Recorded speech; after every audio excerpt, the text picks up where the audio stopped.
Hello again, my friends, and you are my friends, and welcome to your Wednesday's Talking Town. Wednesday already, I know, absolutely flying through this week. It is, of course, Hump Day. We're here to get you through the rest of it and into Thursday, with an eye to the weekend ahead. Shrewsbury on the horizon. Can Town continue the absolute fine form that they have been displaying in recent weeks? Obviously, 5 from 5. Can they make it 6 from 6? In the form guide, 2 points behind Plymouth. We'll get a little bit of the league table. There's a couple of teams that played last night. We'll get some league table information. Before we go any further, you can do 3 things for me this evening, whether you're watching live or on catch up. Hit that like button, subscribe to the channel, or if you're already subscribed to the channel, share it to your timelines on Twitter, Facebook, Insta, Snapcrap, or whatever that's called. It's when old man Lambert hits his old man end of the road, because I'm not quite sure what else is out there. But wherever social media platform you are on, even LinkedIn, is that social media? We'll take it. Do share it to all your friends, your family, your loved ones. And if you don't like us, to the people you hate. Stephen Perry, I'm assuming the club of community form had an announcement when or both of Leah and Morsey called up the club to decide it's best, and I totally agree. Don't sit on that fence too long, Steve. Richard Chandler, welcome in. Good evening. Hope you're well. Hope you're well, Stephen Perry. I joke, of course. Colin is in the room. Lee is here. 2 ways to get active this evening, guys and girls, via the live chat or via the live link. But this is your platform to have your say in your own way, your own words, your own voice. So do get involved. Do use it. Zura said, don't know if you heard of a guy called Jensen. We should get him. Wharton doesn't have anything on Jensen, especially the way hasn't got the disciplinary record that Jensen's got. Didn't I see he got stuff again last night? Amazing. I will keep my eyes and ears out for any prediction league. I haven't seen or heard anything from the legend that is Matty of Stannard, but don't forget you can become a Talking Town 5th Standard today. I'm on the hunt for a laptop so I can take the editing with me and do a couple of bits and pieces out on the road, as it were. Did someone say away days?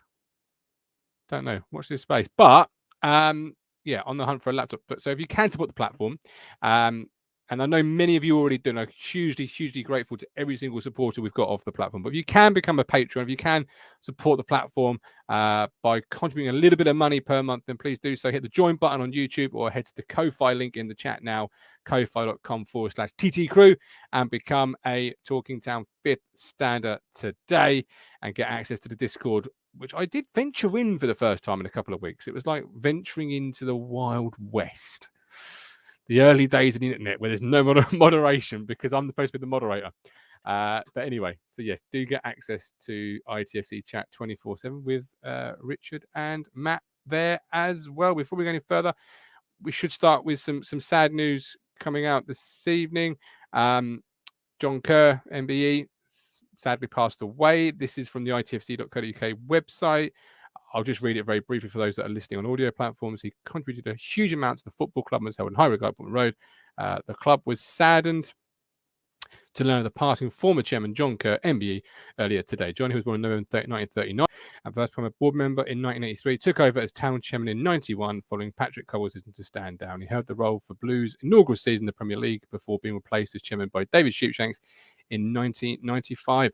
John remained a director until 2007 and was also director of the PLC board, a position that he stepped down from in 2015. Mike O'Leary, current club chairman, said, we knew John had been unwell for a period of time, but this is still very sad news. He contributed a huge amount to the football club and was held in high regard. It'll be a tough time for his family and friends, as well as former colleagues. So right now, our thoughts are with them. And I would echo that. Our thoughts are with the family of John Kerr, MBE. So can we get some blue hearts in the chat for John Kerr, MBE? And while we do, let's hear about Colin's book, Diary of an Obsession, by our very own GOAT, Colin Plum. He is now available on Amazon. The emotional ride of supporting Ipswich Town. Join Colin, a loyal supporter over 50 years, as he journeys his passionate and heartfelt account supporting the Super Blues. Head to Amazon.co.uk and grab yours today. And joining me this evening is none other than Mr. Brandon Carter. Brandon, son of Dan, how are you, sir? I'm fine, thank you. Yourself? Good man. Dan Chiada, New Zealand's finest rugby player. For those that don't know who Dan Chiada is, I'm very well. Yeah, not too bad. Ticking along. How you feeling about your football club? Obviously, last time we spoke on the platform, things were a bit rockety. They were perhaps going downhill. We've made him what football can do and some wins and some confidence. How you feeling about your football club now, Bran? Unbelievable, mate. I knew this was coming. I stayed positive, and you reap Did the you? rewards, don't you? You reap the rewards. I'm the positive man. I've always been positive. Trust the process. Are you being serious now? Yeah, 100%. I'm not a So negative this is not a person. surprise to Never you have then? been. No. I think McKenna's the right man. He improves players day in, day out. I think every game we turn up, we're seeing Leif Davis and players like that who we brought in the summer. He improves every game, and other players we've signed, you know, Broadhead looks better and better every game. Just looks too good for the league. Harry Clark is another player that I'm sure 6 months down the line, whichever league we're in, he's going to look unbelievable. So trust the process. Trust the process, he says. All right. So, all right. The process is, and let me get a league table up on the screen now for those that perhaps haven't feasted their eyes on one in recent times. But there is your league table. 72, 74, 77. Barnsley 66. Bolton on the verge of almost slipping out of the top six. If Wickham, well, even if Wickham win their game in hand, they technically with the goal difference, they shouldn't. I say shouldn't. It is League One. They shouldn't be able to sort of jump ahead. But Bolton on the slide, as it were. But you're looking at a league table, you say trust the process. If you had to sort of use your crystal ball, use your tea leaves there that you've been doing for the trust the process stuff, what's your gut say, Brandon? Are we going to be sitting in third come game 46, or do you think we've got the momentum, we've got the impetus? Plymouth are now maybe starting to enter that little bit of a slide at the right time for us. Yeah. What do you think? I think we're going to come second, and I think that Okay. this rearranged Barnsley fixture that I'm sure we'll go into, that will be either the penultimate, I think, game or the third from last game. It'll be midweek. It will be on Sky. We'll still travel in plenty of numbers, I'm sure. And I think if we go there and we avoid defeat, I think that we're going to look at the table and we're going to be a couple of points in front of Plymouth and think in our hands now. And I trust that we'll beat Port Vale at home and Fleetwood away. Mm-hmm. Yeah. Finish the season. No Okay. worries for me. No worries for me. No worries for Brandon. Let me know in the chat what you think of that. No worries. We'll come back to the league table shortly. But lots of blue hearts in the chat. Love to see it. Chris Boyd, we're back at 2 points a game. Exactly. It might not be enough after all. Owen fancies Posh to still sixth. Who do you fancy for sixth then, right now on March 15th? I think the top six will finish as it is. I think there'll be a big gap though between the top four and Derby and Bolton in fifth and sixth. I think Wickham's new manager, they haven't found their form, so I don't think, although Bolton are on the slide, I think Wickham are a little bit as well. Peterborough are too inconsistent to make a run and to make up what is out at 6 points, even though they have a game in hand, so it could be 3. But points on the board, especially when you're not sort of, I suppose the top 3 games in hand have meant much more than anyone else in the league. Yeah. But the rest of the league, points on the board means everything, doesn't it? I saw someone post on social media. I can't remember the name. They felt anybody from Portsmouth up was in the playoff hunt. Would you agree with that, or do you think Portsmouth maybe, and maybe even Shrewsbury, who were playing Saturday, a little bit too far removed, a little bit too much for them to do, even though it's 10 games left? I don't think so, because I think looking at the fixtures the other day, I think Bolton have still got some tricky games, and as we said, like sort of they're on the slide, but there's no team below that. I suppose for me, it's the 3 teams below that who have a chance, but whether they have the consistency to find results, to go and get results at some of the teams who are already in the top 6, that's what they're going to need to really make up those points. And I don't think any of them have that capability going into the last 10 games. Okay. Dominic says Plymouth will be second. I think pains me to say it. Connie says Brandon, love it, mate. Lee, evening Plymouth fans are saying they're expecting to bottle it. Things you love to say on a Wednesday night. Dominic Dean, Wickham now lost nil from young ones are struggling. The great comments coming in. Absolutely love them. Nick Miller says, reckon Papa John will get in the way for Plymouth. That's obviously a good shout. Talking of games and postponements, obviously the game against Barnsley in sort of 8, 9, 10 days time has been postponed now. Nathan Broadhead, Wes Burns called up, but the club announcing this evening that it has been postponed. The Brief statement on their website says tickets purchased for original game remain valid for the new date.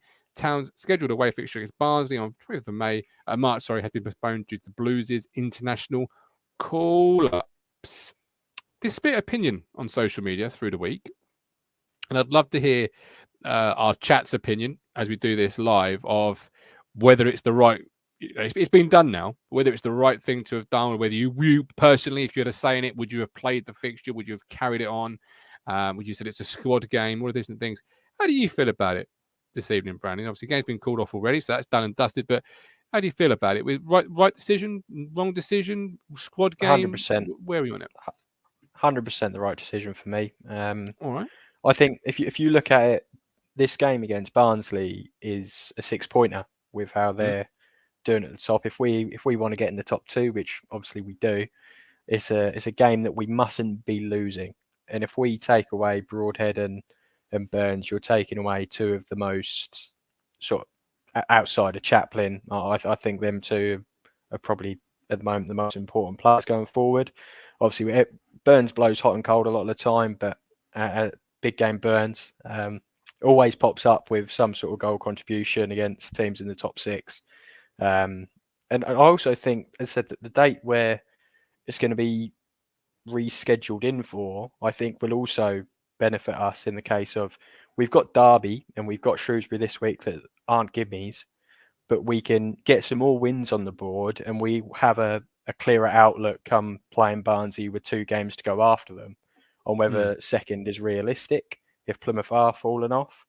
And if not, we can go into Barnsley and we can look at the playoffs. So it's it's a case where I think it's a win-win. The only thing that you can turn around and say we should be playing is our form, but I think we can carry on this form. So I don't think that's going to be much of a factor going into the run-in. Yeah, I agree with you. Actually, I think the moment I saw Broadhead and Burns were out, I was like, got to hopefully get this postponed. You don't want to walk into the fixture, as you say, just because it's a high-profile fixture against a side you're literally around. If both teams were to win this weekend and it stays as it were, for example, in terms of points, it's a huge game with their games in hand. You don't want to be going into it without your £1.5 million player you've signed in January to put you over the edge. You brought him in. These are the games you brought Broadhead in for, isn't it? That's why you pay the money in January. So the big games coming up towards the end of the season, you've got this in your arsenal. You've got this in your space. If you haven't got it, you're back to where you were. And back to where you were was not winning an away game in nearly 2 months or whatever it was. So I'm with you. But I'm, some people have said it's a squad game. You've got Sonny Aluko obviously still there. You've got Caden Jackson still there. Marcus Harness, who we signed fund money for. But yeah, I think I'm with you. Josh Ross said it's the right decision. Andy Barrett's highest points for second is 94. Richard Chandler, welcome in, Richard. 100% the right decision. Andy Barrow, so I read that one already. Lloyd, we've got a squad for depth, but Jody's 100% the right decision. Playing Barnsley without Broadhead, come on. Mike Baker, right call for me, needs to be at full strength. Ashley Anson, partly I agree if we play and win mechanics of genius. However, losing questions will be asked as to why we played it. Because obviously, the other side of the coin is people saying, you've got this amazing run going on. If you beat Shrewsbury, you're 6-6. Do you want to stop that momentum? Do you want to sort of halt that train and risk it not getting going again? Or do you want to keep the freight train moving down the hill, Brad? Well, I think that the way that I sort of looked at the situation, Burns, maybe we can live without because Jackson's been playing well when we've seen him. Without Broadhead, you're probably looking at Marcus Harness, and off the bench he hasn't been he hasn't been coming on and making a difference maybe like he has wanted to.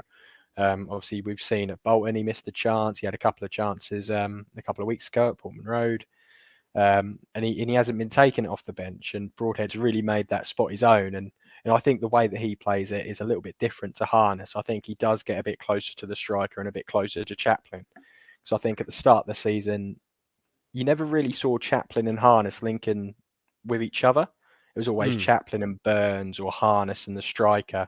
And I just feel like it's all a bit better knitted together, the way that Broadhead and Chaplin have been playing it with whoever's been up front. And obviously with the third player, it could well be Morsey.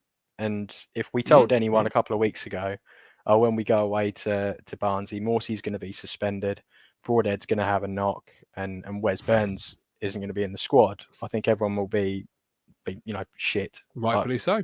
Yeah. Yeah, and I don't understand anyone who thinks we wouldn't be on this form if it wasn't for Burns, Broadhead, and Morsey being in the squad.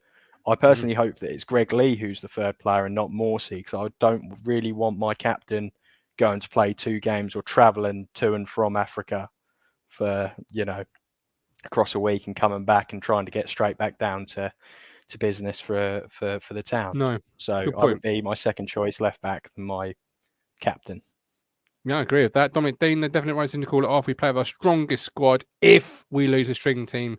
So be it, we have to have that chance. Lee, pressure is on Plymouth's shoulder. We just need to stick to winning and let them look over their shoulder. The comeback is greater than the setback. Stephen Barry doesn't fear Barnsley. And if Wednesday beat Barnsley this week, it means even less, but it's mute. The club has decided. It's not about fearing Barnsley, I don't think, Steve. It's about having your full artillery, your full weaponry, everything like that. Bob Holmes, basically no Burns, Brunner or Morsey, no game for me. Exactly what you were just saying there, Brandon, echoing the points. Yeah. Owen, 100% correct decision. As Cruncher said in the Discord, there's that Discord again. And how do you become a Discord member? You become a Talking Town Fifth Stander or hit the join button on YouTube. Do it now. Get active in these conversations, my friends.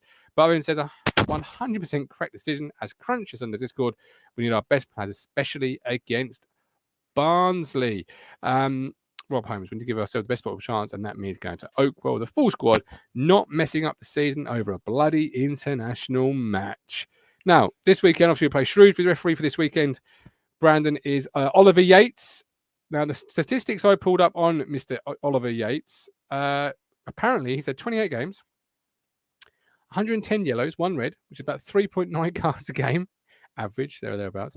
And he's had 10 League One games with 40 cards. Now, those are courtesy of SofaScore. So I will flash them on the screen in just a momento.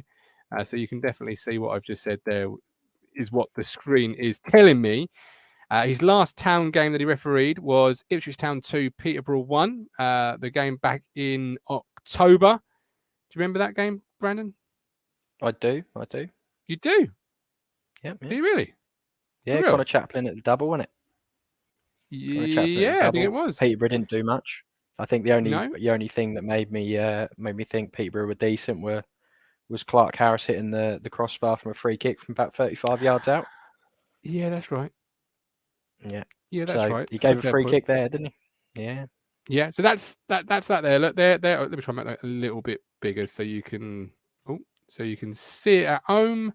But there you go, 28. I am right there. Look, 28, 110, 1 red. So with that in mind, roughly about 3.9 cards a game average. Likes a yellow. How's your confidence on Mr. Morsey heading into the game? Now you've got a little bit of information regarding to the referee there. He's been really good recently, Morsey. If I had to sort of pick out some words to describe him: intelligent, resilient, disciplined, managed his game really well. But obviously, with this now coming up, how are you thinking? Are you a little bit more concerned? You got full faith in the captain to carry on that intelligent management of his game? Yeah, I trust Morsey. I think he's. I think we've had refs since he's been on eight yellow cards, which was probably about 3 months ago. We've had plenty of refs, probably with similar records to this one, and he's gone unscathed, and he's never really looked like getting a yellow card. I think the only time that I was a little bit worried was when the Acton player looked like he was trying his very, very best to get him carded by turning around and trying to start a scrap with him, which is silly enough in itself. But yeah, I trust Morsey. I expect the game will probably be quite stop-start. He probably likes to be involved. The ref doesn't seem like one that will let it go. If you look at the breakdown of the cards, I mean, 5, 7, 2, 3, 4, 7, 3. I mean, you could say that. I mean, I don't know any context of the games we're looking at there, obviously, because you're just seeing the rude stat. It just be a scrap, where 6 yellow but obviously Lincoln Fleetwood in August was a tasty little affair. 2-2, 4 goals, 7 cards.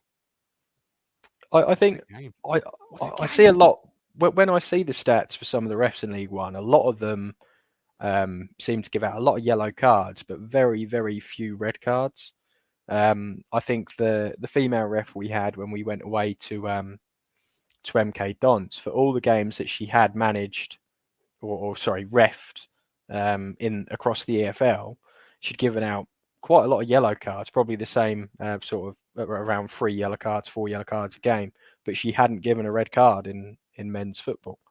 And I think a lot of that is the referees, although they obviously they do get involved a lot, they are sometimes quite tentative on making a decision that will affect the game in terms of like a red card or a penalty, and that's what we've seen a lot of with some decisions that haven't gone our way.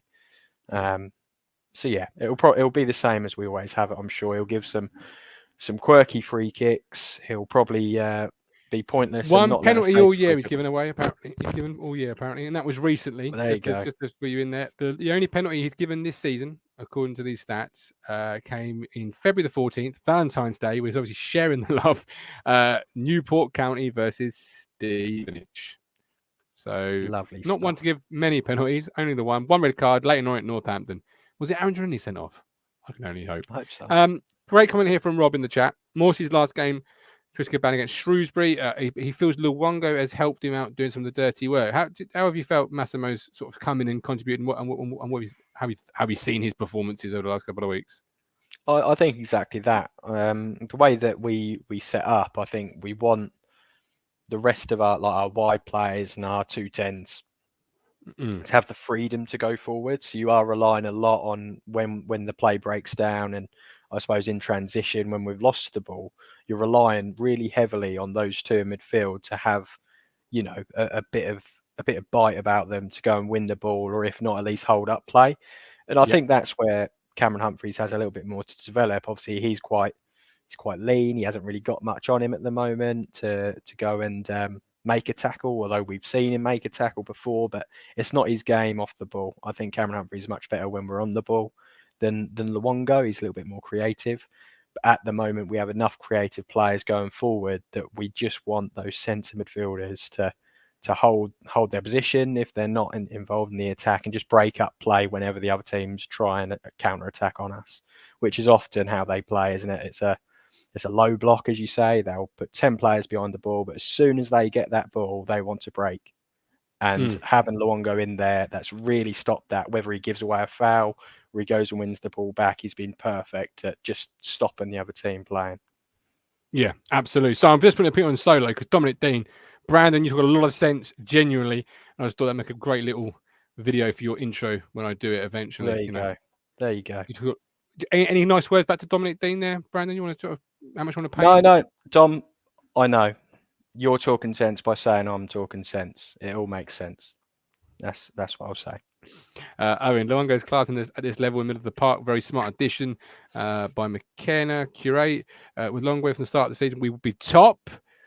We were top at Boxing Day. Curate. Feels like a long time ago now, to be fair.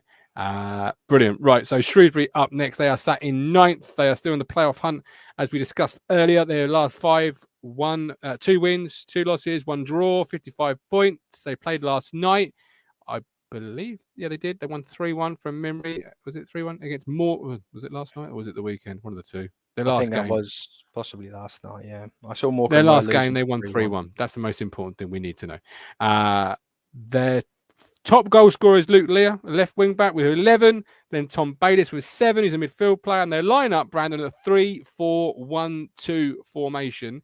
Are you nervous heading into that one, or is it a case of how are you feeling ahead of this one? Obviously, big game. What are you thinking?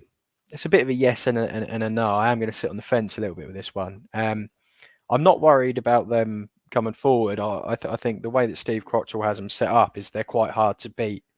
So my worry is that if it's 0-0 for a long period of time, we all know how Portman Road can maybe get a little bit restless and a little bit nervous, and that can sometimes translate onto the pitch. I think the first goal is going to be crucial. I still back us to win 1 or 2-0. But as always, it's going to be really important on how this game goes in terms of who scores first, and if it is Ipswich, how early we score. If we score early, we know that we can turn over teams because their plan A has to go out the window. but I am a little bit worried that Shrewsbury are hard to break down, and as sort of Stephen alluded to there, Leahy's quality from set pieces means that they are going to be a goal threat. But the trust I have in terms of how Ipswich have defended set pieces recently has really, really pleased me. I think that's where the obvious improvements have been is set pieces in both boxes. I think we've defended brilliantly in the last 6 games. Yeah, absolutely. And the way we've attacked set pieces as well, obviously, this year has been sort of phenomenal, if you like. I think Bolton played a very similar sort of 3-4-1 at the weekend, so it could have been a good tune-up game if they're going to play a very similar fashion. A lot of sort of teams at this level play with a 3 that can go to a 5 at any point. I've sort of noticed throughout the year. But yeah, stop Lear, stop Shrewsbury. I sort of Tom Bayliss was 7, but they're a side that on their day can. I think anybody at this level that's the level it is that can turn anybody else over. Yeah, it's just you got Big Mo on your side, momentum. It's rocking, it's rolling, it's running down the hill. But there's always a speed bump you feel with Ipswich, and this you don't want to be. I mean, but having Barnsley called off might actually be a good thing in a way, because you're now not overlooking Shrewsbury, looking at Barnsley already, thinking that's the one where we pick up the 3 points here. Is that the one where we go and really make a statement? You're not overlooking Shrewsbury now because there's nothing to overlook them for. Yeah, absolutely. I think obviously McKenna and the lads are quite well drilled in terms of coming out and saying, look, we're concentrating on Saturday or we're concentrating on Tuesday. We're not looking ahead. It's always the next game. But as you said, without there being a game next week and having a couple of weeks off, I think even the lads, like the intensity that they can now pour into this game without thinking, what about recovery? I want to be fit for next Saturday.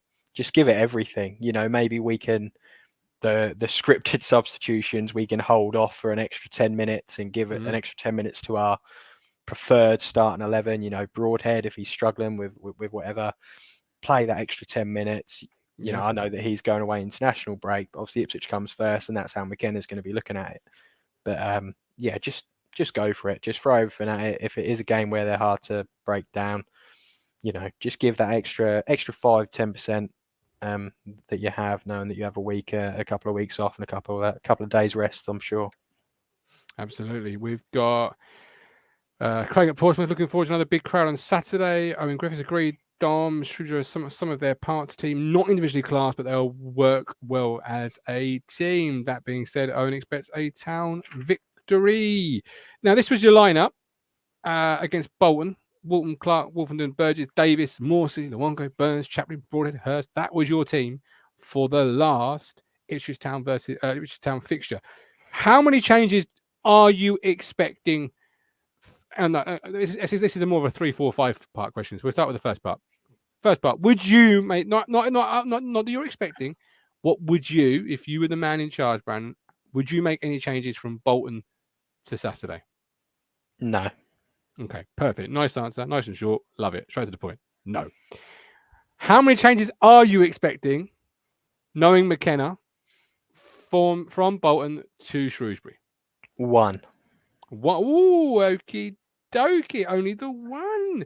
Let me know in the chat how many changes you think you expect to see on Saturday, and if so, what changes you expect to be seeing? Because Brandon is now going to tell us what one change he thinks he's going to be seeing. He'll change a striker.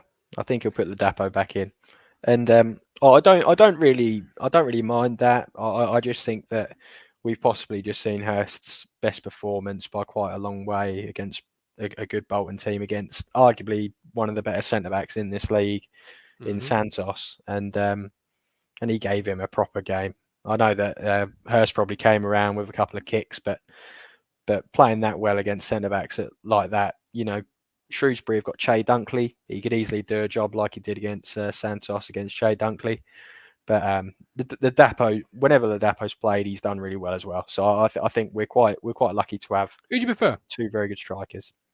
I think Hurst has more upside, so I'm going to say Hurst. Okay. I think it's more likely that Hurst has a sort of a 9 out of 10, 10 out of 10 game than maybe Ladapo, but he's also got sort of a lower floor, I suppose you can say, that Hurst probably have a much worse game than Ladapo could have as well. But I'm all about upside, so get Hurst. Hurst is he's got off the mark in the league now. Give him some more minutes and go and get him in the summer if McKenna likes him and he is what McKenna thought he was in the summer. Yeah, I would expect no changes. Ladapo in. Lee says 1. Paul says lots of people agree with you, in terms of Ladapo for Hurst.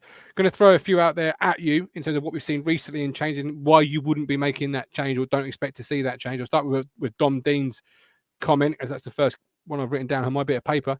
Maybe JD for Clark. Why don't you? Because obviously that was done last week, but you don't think you're going to see it this week. Why would you keep Clark over JD? It's possibly something you might see in the game. I just think that Clark adds another dimension going forward.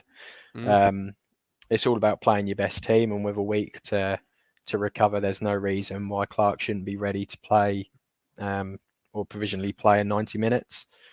I think that him and Burns have really started to get that going down that right side, and I just think Clark has got to be the first name in at right back unless there's a problem there.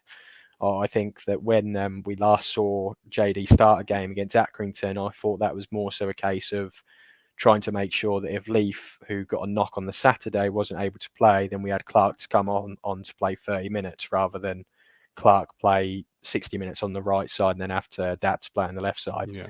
That's how I saw it. But JD's done nothing wrong. I think everyone in the chat would agree with that. JD's done brilliantly this year, going into like the end of last year, since McKenna came in. But Clark's just a different animal. He's better physically, he's quicker, and he's just got more quality on the ball. And I think that's exactly what we need, and that's one of the reasons why we've had upturn in form. Yeah, obviously Shrewsbury, they might come and sit and be compact, as you sort of said a little bit earlier. Maybe Clark's ability going forward helps you a little bit more than what JD can bring to the table. How about Humphreys for Mass? Do you think why any reason why you wouldn't bring the young lad back? He's done nothing wrong this year when he's been called upon. Again, at home, your own pitch. But you're not tempted to sort of switch that there? I don't think so. I don't think Humphreys will be in the squad again. I think John Ball will be on the bench unless he's had any setbacks in training. I just think that McKenna's looking at it that, especially with Clark in the team down the right, we've got so much attack and play that we want that grit in midfield, and Humphreys doesn't have that. He's done brilliantly when he's played, but he's had to play in games where sometimes he has looked his age, not in a horrible way, but he does sometimes look like a 19-year-old against big League One kickers, is what I call a lot of the midfielders in League One. They have not much quality on the ball, but they'll kick you and they'll push you, and I don't think that's Humphreys' game. I think his game probably suits a higher level than League One. So yeah, I'd have Don Ball on the bench, I'd have Luongo and Morsey in midfield, and if Luongo can't get through 90 minutes, or if we have that cushion of a couple of goals so we can take Morsey off, you can do that with a like for like, someone else who's going to break up play and defend with our two centre halves. Yeah. Okay. Yeah. No. A lot of people in the chat saying Shy Boy, for example, if it ain't broke, don't fix it. Josh says we've barely seen Dom. And we got Dominic Dean says never ball over Humphreys. I don't rate ball. Obviously, one has played in the championship, which obviously would suggest he's got something about him. Colin says Humphreys quality brand. I totally agree. Stephen, I need to see more of Ball to judge him. Before we come to a score prediction for the weekend, let's have a quick look at League One fixtures around the grounds. Wednesday play Bolton Friday night. Who do you expect to win that one then, Brandon? I think Wednesday. I don't think if Bolton, let's say Bolton hadn't had the sort of slipping results and they're coming off a draw against us and some wins beforehand, then maybe they might have enough to go and get a result. But I just don't see anyone stopping Wednesday. I wouldn't be surprised if they don't lose for the rest of the season and go up with over 103 points and break the record. I just think they just know how to win, don't they? And that ability of just winning, whether it be 1-0 away by set piece or by smashing 4 goals in and easing a 4-0 win. They just know how to win. They know what they're doing. So I'd say 2-1 Wednesday if I was 2-1 Wednesday. All right. Derby Fleetwood. Do you fancy Derby to win at home there, or do you think Fleetwood might upset the apple cart? I think it'll be low scoring, but I'd favour Derby at home. If it was away, I'd maybe say that Fleetwood might nick a point. but it'll be a low scoring affair, I think, and Derby will get 3 points. Barnsley away at Wycombe. It's tricky. Wycombe's a tricky place to go. It really depends which Wycombe team turning up on the day. Wycombe could easily get a result against Barnsley like they did against us, or Barnsley could just shine with their quality and the run that they've got. I'll say Barnsley, but I think Wycombe could easily get something out of that game. Wouldn't be surprised. Right. And I've saved the big one to the last. Plymouth at home to Forest Green Rovers. It'll be 4-1 Plymouth. Don't fancy Forest Green at all in that one? No, and I know exactly how the goals are going to go, right? The way the goals are going to go. Plymouth are going to go 1-0 up. Forest Green will equalise. Everyone in Portman Road will get a notification saying Forest Green have equalised on their watch or their phones or whatever it may be. And then Plymouth will come out in the second half and smash 3 goals in, and then it'll finish 4-1. That's what will happen. That's what Plymouth have been doing all year. They've been doing it to me all year. It's probably a fairly accurate description there. Yeah. Yeah, why not? Chris Boyd, ball be a huge risk coming back from injury at this stage. Give him minutes where we can. You might need him for the playoffs, but don't start him. Paul, people about Kamara, wasn't he close? Yeah, he was supposedly close, but I think still a minute. I don't know how far away from the squad he is. Dominic, big dunk up front on a sub is 0-0, 89th minute. Big dunk scores. Right. Rounding up tonight's show. Love it. We're back on Friday at 8:30 for the final look ahead with obviously Hard Truth, Matthew Phillips and Richard Cruncher Moss. The last thing, Jody's makes a great point. Get a notification at Portman Road. I can't get a signal in the ground. I get 5G now. How amazing is that? I get 5G. Who are you with? Road. I'm with 3. I was watching at half time when it's at busiest. I had the Plymouth Derby game on HD the other Tuesday night. I had HD on Now TV, and I was watching. And you're with me in the couple, didn't you? I am. So lovely. I should have invited you down. You should have done. I've got Vodafone, everything everywhere except in the cobbled, where I get absolutely nothing. Yeah, 5G for me. All right, look into that then, people. 3. Score. Colin's gone early with a 3-0. What are you saying there, Brandon? It's 1 or 2-0 for me to Town. As I said, completely dependent on when we get the first goal. I think it will be 1-0. I think it's going to be a little bit sketchy at the end. They might have a couple of set pieces launched into the box, but yeah, 1-0 for me. 1-0 for yourself. Don't forget, Colin has got 3 tickets available for his book launch, March 30th.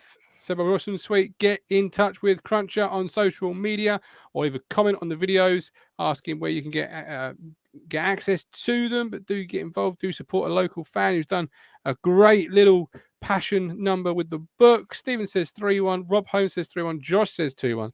Curate says 2. David says 2-1. Shyable says 2-0 Tiln. Love it. A lot of confidence. We're back on Friday, 8:30. Brandon's gone for a win. Yeah. What? Is tonight the night that I unopposed get a song in the jukebox?